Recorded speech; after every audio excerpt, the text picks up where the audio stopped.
మీ business ఏదైనా మీ ఊర్లో promotion చేయాలంటే అది సుమన్ టీవీతోనే సాధ్యం. ఇప్పుడే సంప్రదించండి. సూర్యాపేట జిల్లా కేంద్రం మైద్వా జిల్లా కమిటీ ఆధ్వర్యంలో ఈరోజు సూర్యాపేట జిల్లా కేంద్రంలో విచ్చలవిడిగా గంజాయి ఏరులై పారుతా ఉన్నది.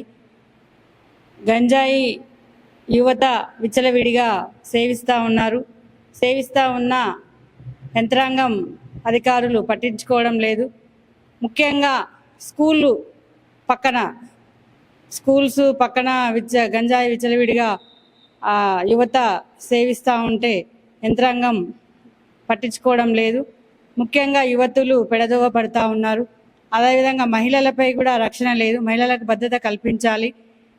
గంజాయి మద్యం అనేది విచ్చలవిడిగా పారుతూ ఉంది. యంత్రాంగం పట్టించుకోవడం లేదు. కాబట్టి ఇప్పటికైనా గంజాయిని మద్యాన్ని నిషేధించాలని మేము మైద్వాగా డిమాండ్ చేస్తూ ఉన్నాం. ముఖ్యంగా సూర్యాపేట జిల్లా కేంద్రంలో గల్లీకి బెల్ట్ షాపులు ఉన్నాయి. ఆ బెల్ట్ షాపులను నిషేధించాలి. నిషేధిస్తేనే మేము మైద్వాగా డిమాండ్ చేస్తున్నాం నిషేధించాలని. ముఖ్యంగా ఆ మద్యం సేవించడం వల్ల కుటుంబాలు రోడ్డున పడే పరిస్థితి ఉంది. ఆ మద్యం సేవించి ఆ కుటుంబాలకి ఆర్థికంగా ఇబ్బంది అవుతుంది. ఆ మద్యం సేవించడం వల్ల కుటుంబాలు రోడ్డున పడి మహిళలు చాలా ఇబ్బందులు ఎదుర్కొంటున్నారు. కావున మేము ఒక్కటే డిమాండ్ చేస్తూ ఉన్నాం, మద్యాన్ని గంజాయిని నిషేధించాలి. నిషేధించకపోతే ఐద్వాగా మేము రాబోయే రోజుల్లో ధర్నాలు నిరసనలు చేయడానికి సిద్ధంగా ఉన్నాం.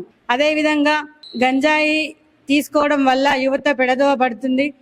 పెడదోవ పడి రోడ్డు పైన మహిళలు కూడా పోయే పరిస్థితి లేదు.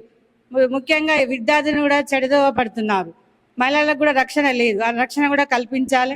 మద్యాన్ని గంజాయిని మాత్రం నిషేధించాలని మేము డిమాండ్ చేస్తా ఉన్నాం. ఈరోజు సూర్యాపేట జిల్లాలో సూర్యాపేటలో అంజలి స్కూల్ దగ్గర యువత గంజాయి మత్తులో ఈ రంగం ఆడిన సందర్భం అందరూ చూస్తూ ఉన్నారు.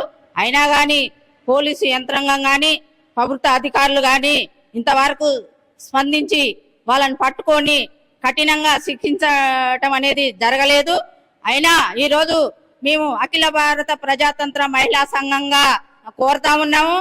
ఎందుకంటే ఈ యొక్క గంజాయే కాదు, మద్యం వల్ల మద్యం బెల్ట్ షాపులు గ్రామాన గల్లీకోట అనేది జరిగినది.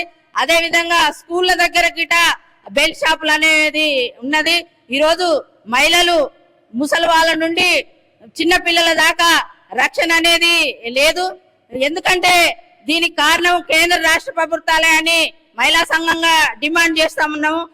కేంద్ర రాష్ట్ర ప్రభుత్వాలు పట్టించుకొని కఠినంగా శిక్షించాలని, మద్యం షాపులను గిట్ట ఎత్తేయాలని ఐదువాగా డిమాండ్ చేస్తా ఉన్నాము ఈరోజు. ఎందుకంటే మద్యం వల్లనే యువత పెడదోర బట్టి కొన్ని కుటుంబాలు రోడ్డున పడే పరిస్థితి ఉన్నది. మహిళల గిట రక్షణ లేకుండా పోయింది. మహిళ చదువుకునే గాని ఉద్యోగం చేసే కాడ గాని ఎక్కడ గాని మహిళలకు చాలా ఇబ్బందులు అయితా ఉన్నాయి. ఈరోజు దేశవ్యాప్తంగా గిట మహిళలు ఎక్కడనైనా వాళ్ళకు రక్షణ అనేది లేదు. నిన్నగాక మొన్న అక్కడ మణిపూర్ లో చూసిన ఘటన అయితేంది, ఎక్కడైతేంది అక్కడ మహిళలకు ఎక్కడ గిట సమాజంలో సగభాగం ఉన్నాం మహిళలు. కానీ ఓట్లు వేసే కాడ గాని కరెక్ట్ గా ఓట్లు వేయించుకున్నారు. కానీ మహిళలను ఎందుకు ఈ కేంద్ర రాష్ట్ర ప్రభుత్వాలు చిన్న చూపు చూస్తున్నాయని మేము మహిళా సంఘంగా డిమాండ్ చేసి అడుగుతా ఉన్నాము. మహిళల మీద జరుగుతున్న ఘటనలు కఠినంగా వాళ్ళు శిక్షించాలి. వాళ్ళని ఈ మద్యం గాని ఇవి గాని ఏది డ్రగ్స్ గాని గంజాయి గాని వీళ్ళు ఎవరైతే అమ్ముతున్నారో ఎక్కడి నుంచి అయితే వస్తున్నదో కేంద్ర రాష్ట్ర ప్రభుత్వాలు గాని పోలీసు యంత్రాంగం గాని అధికారులు గాని నిఘా వేసి వాళ్ళని కఠినంగా శిక్షిస్తేనే మహిళలకు న్యాయం జరుగుతుందని, శిక్షించకపోతే మేము మహిళా సంఘంగా ఇంకా ఆందోళనకు మేము చేపడతామని డిమాండ్ చేస్తా ఉన్నాం.